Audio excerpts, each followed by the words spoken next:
Traumatic brain injury has recently gained popularity in the media due to sports-related concussion, such as those seen in the National Football League. However, little research has been conducted to assess the relationship between intimate partner violence and traumatic brain injury. During this guided presentation, I, Sarah Raven, and my research partner, Caroline Elmore, will be discussing the need for traumatic brain injury research related to intimate partner violence in domestic violence shelters and the need for staff training for individuals working in these facilities. An increase of focus on intimate partner violence related traumatic brain injury would not only be beneficial in the aspect of creating appropriate screening tools, but also to get the victims affected the help they need if proper traumatic brain injury detection was used as a uniform practice when screening intimate partner violence. Throughout this presentation, we will be dissecting the available research on the subject, which includes the strengths and weaknesses of each article.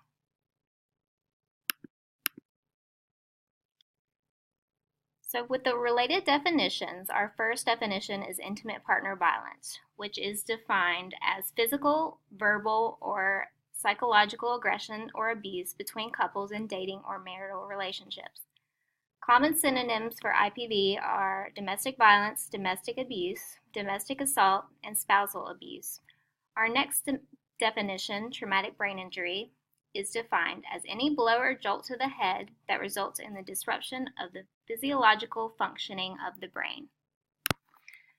As identified within this research, there are currently no standardized screening tools created with the purpose of identifying TBI in an IPV setting.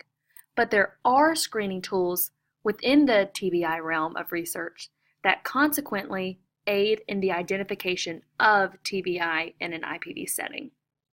The HELP screening tool was the instrument selected to be used in this study, which will be displayed on the following slide. Hucks and colleagues completed a study screening target populations in 4 settings that were likely to have TBI survivors: vocational rehabilitation offices, a domestic abuse facility, a homeless shelter, and a mental health facility. 1,999 HELPS protocols were completed by the participants in one of the 4 targeted settings. Of the 1,999 HELPS protocols, 64.8% answered yes to HELS, and 26.6% were positive for TBI sufficient enough to affect their quality of life. This research concluded that there are an immense amount of people seeking services and interventions stemming from TBIs that were never identified. In order to properly treat these individuals with effective treatment and supportive services, screening tools that can identify TBI within the IPV population must be implemented in a reliable, effective, and consistent manner. On this slide, this is the example of the HELP screening tool that was used in the study. H, have you ever hit your head or been hit on the head? E, were you ever seen in an emergency room or seen by a physician? L, did you lose consciousness? Did you have a period of being dazed and confused?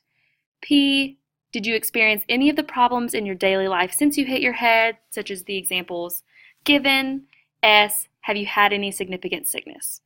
So referring back to my previous slide, 64.8% answered yes to H, E, L, and S, and then 26.6% were positive for TBI sufficient enough to affect their quality of life.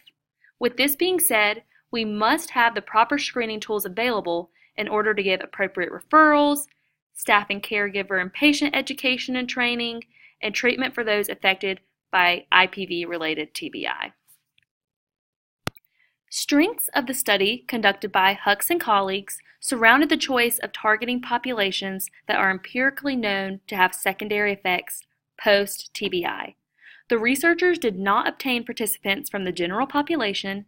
Instead, they used participants who were already seeking services.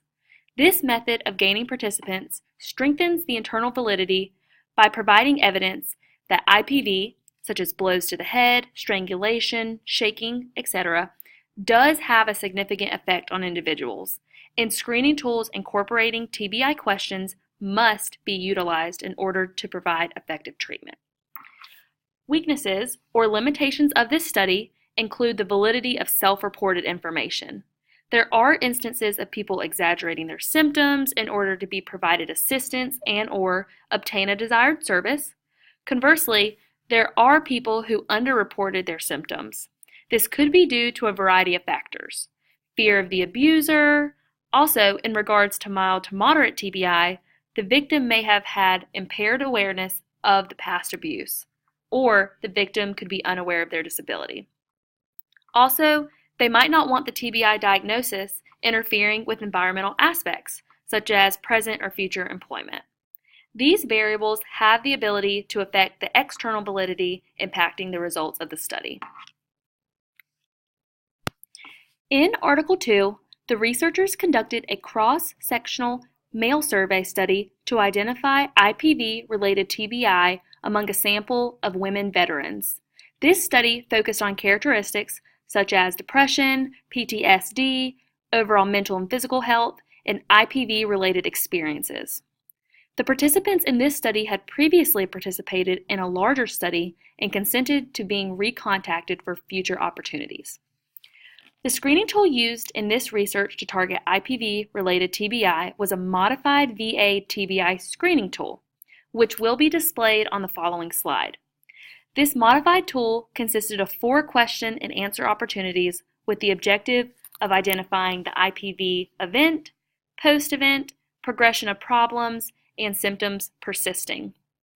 Within this study, the researchers differentiated IPV head event and IPV-related TBI.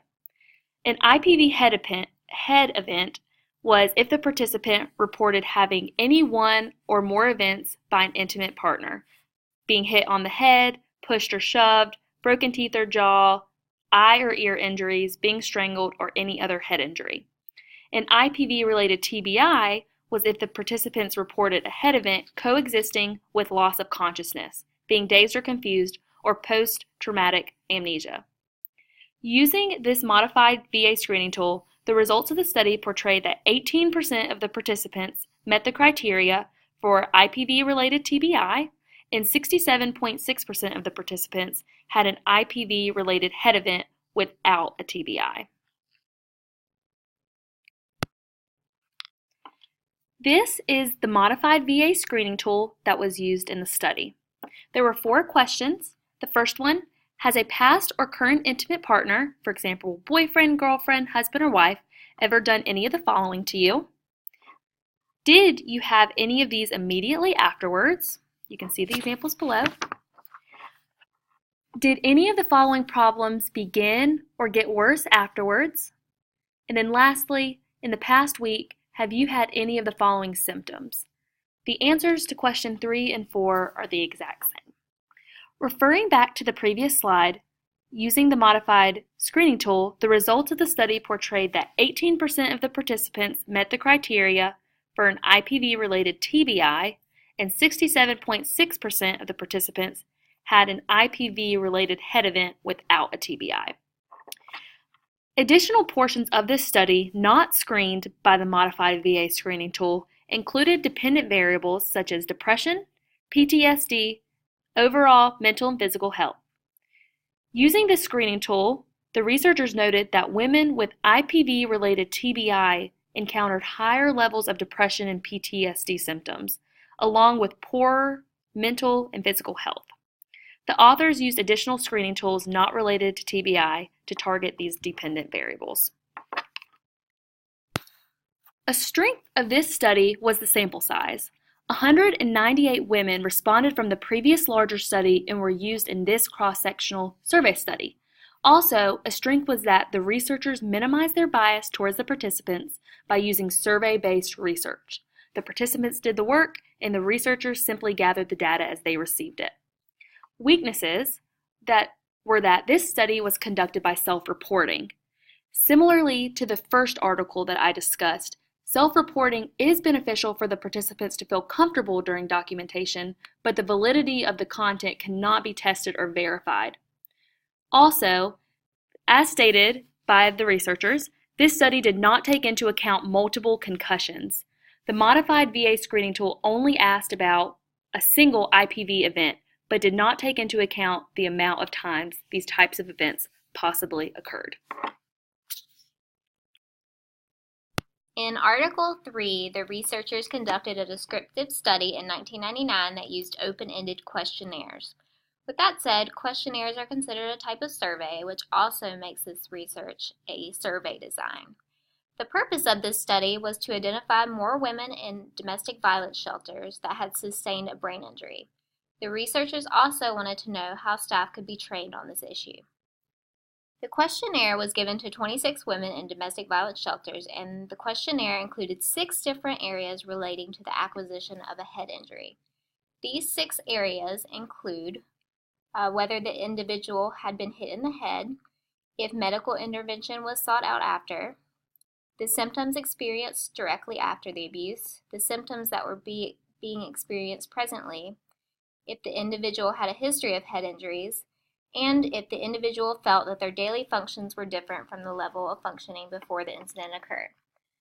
The results of the study showed that out of the 26 women the questionnaire was given to, 35% of these women had likely sustained a brain injury due to an altercation from intimate partner violence. From these results, the researchers called for more to be done regarding staff training in domestic violence shelters.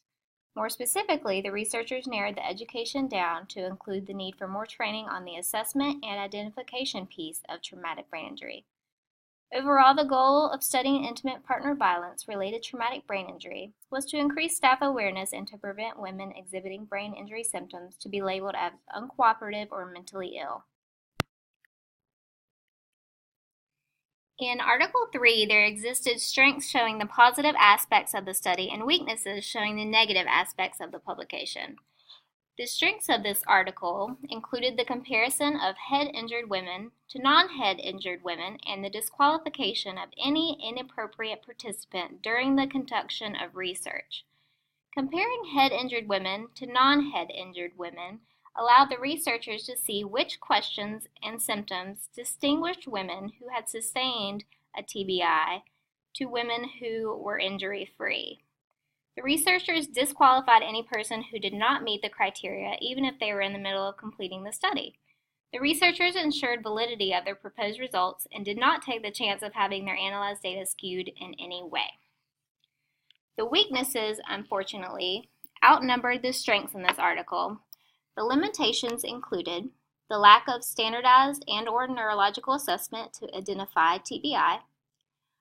There was a small sample of participants, which makes the results difficult to generalize to the larger population. And lastly, the use of a questionnaire. So a questionnaire is not as personal as, say, an interview would be, so there may be missing information. And also, there's no way to determine if an individual's responses are truthful. So our next slide will go over the importance of our proposed research. So why is this important? This research is important because it will target populations vulnerable to IPV-related TBI.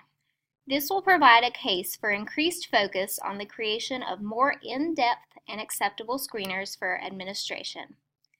And what will it help? This could lead to appropriate referrals and treatment for those affected by IPV. The first part of this study will be developing a training module for a pre-existing screener created by graduate students in 2017.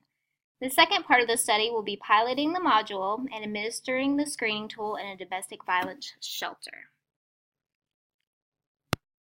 In conclusion, the goal of the proposed study is to target those affected by intimate partner violence and reveal the coexisting relationship between intimate partner violence and traumatic brain injury.